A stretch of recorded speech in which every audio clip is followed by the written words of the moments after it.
There are deaths that arrive quickly. A blade, a breath cut short, darkness. And then there are deaths that do not arrive at all. Deaths that wait. Deaths that watch. Deaths that take their time. Imagine being sentenced not to die today, not tomorrow, but slowly. Imagine being kept alive on purpose, day after day, while your own body turns against you. No escape, no movement, no mercy. 17 days. 17 days under a burning sun, unable to move, unable to fight back, while nature itself begins to consume you. This punishment had a name, a word from the ancient world. Scaphism. Death by the boats. And the man who endured it was not a criminal, not a traitor, not an enemy of the state. He was a loyal soldier, a war hero. His name was Mithridates, and his crime was telling the truth. An empire built on silence. To understand why Mithridates was sentenced to such a death, we must step into one of the greatest empires the world has ever known. Ancient Persia, an empire stretching from the Indus Valley to the Mediterranean Sea. An empire of roads, laws, armies, and kings. At its head stood one man, the King of Kings. But even absolute power has one weakness: family. In the year 401 BCE, the Persian throne was threatened, not by an outsider, but by blood. Two brothers, the elder, reigning king, the younger, ambitious and impatient. The younger brother believed the throne was his by right, and he was willing to burn the empire to take it. The brother who marched against the king. The younger brother raised an army, not of Persia, but of hardened Greek mercenaries, veterans of endless wars, men who fought not for loyalty, but for gold. 14,000 of them. With this foreign army at his back, he marched toward the heart of Persia. The king responded with overwhelming force. Tens of thousands of soldiers, cavalry, infantry. The full weight of imperial power. The two armies met near the Euphrates River. The dust rose. Steel clashed. Men screamed and fell. History held its breath. A desperate charge. The rebel prince quickly realized the truth. He was losing, outnumbered, outmaneuvered, overwhelmed. So he made a choice. Not a smart one, not a safe one, a desperate one. He charged directly toward his brother, toward the king, not to win the battle, but to end it. If the king, the empire, would fracture. For a moment, it almost worked. Then a single weapon cut through the chaos. A javelin, thrown with deadly precision. The rebel prince collapsed, dead.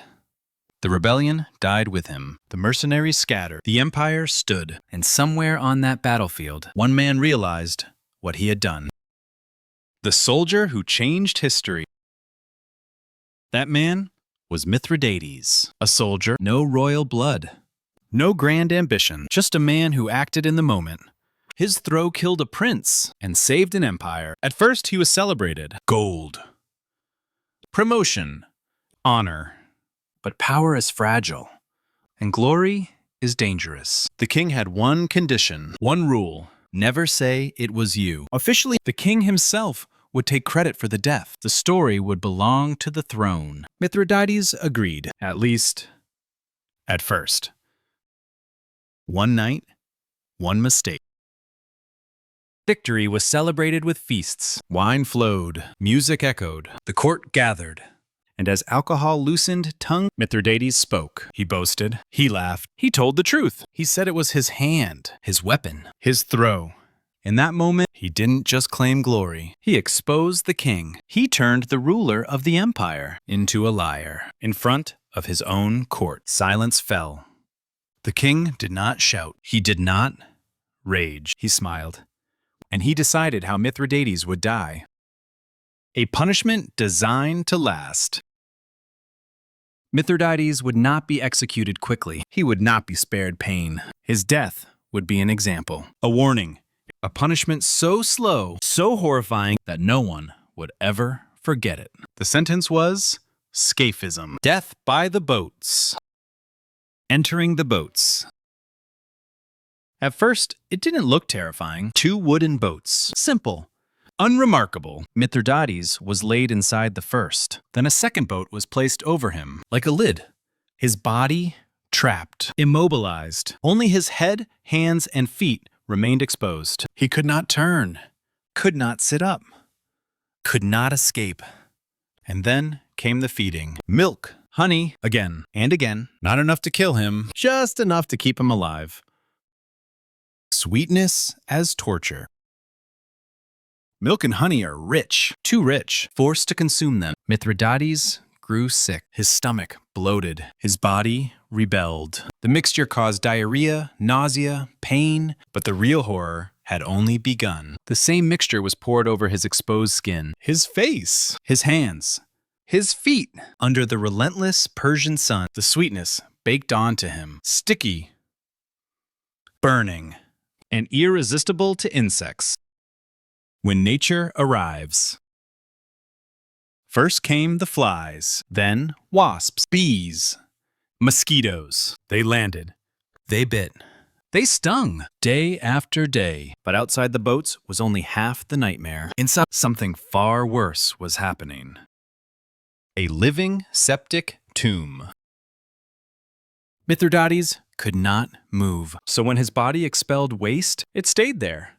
Heat, filth, decay. The boats became sealed chambers of rot. Wounds opened, skin split, infections spread, and where decay exists, life follows. Eaten alive.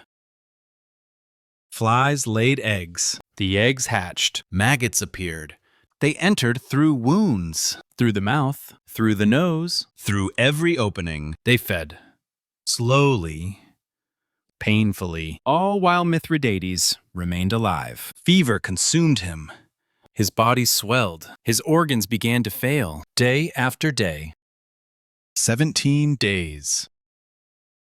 According to ancient sources, the process lasted 17 days. 17 days of consciousness, fading in and out. 17 days of decay. 17 days of unimaginable suffering. When the boats were finally opened, there was almost nothing left. Just bones, rot, and insects. Mithridates was dead. But did it really happen? Now comes the uncomfortable question. What if this never happened? Our sources were written centuries later by outsiders, by enemies of Persia. There is no physical evidence, no Persian records, no carving, and similar punishments existed elsewhere. It's possible Scaphism was exaggerated or invented. A story meant to paint the Persians as monsters. A horror story designed to shock. The real truth. Whether Scaphism was real or not, the story tells us something deeper. Empires don't just control land, they control stories. Mithridates didn't die because he killed a man. He died because he took ownership of a narrative that belonged to power. The slowest death. Real or myth, the death of Mithridates remains one of the most terrifying stories ever told. Not because of violence, but because of time, because sometimes the cruelest punishment is not death itself, but being forced to live, while everything you are slowly disappears.